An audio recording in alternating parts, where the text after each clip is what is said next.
నమస్కారం. ఘంటారావానికి స్వాగతం. ముందుగా ప్రధానాంశాలు. కేంద్ర మంత్రులు రాజ్నాథ్ ఖట్టర్ను కలిసిన సీఎం రేవంత్.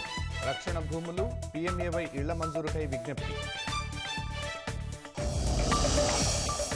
నీట్ అవకతవకలపై సిట్టింగ్ జడ్జితో విచారణకు సీఎం డిమాండ్.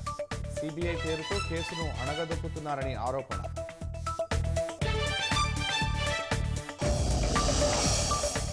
శ్రీధర్ బాబు బుజ్జగించిన మెట్టు దిగని జీవన్ రెడ్డి, భవిష్యత్తును కాలమే నిర్ణయిస్తుందని వ్యాఖ్య.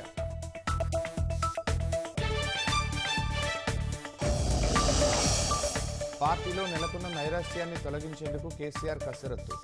త్వరలో భారత నేతలతో ప్రత్యేక సమావేశం.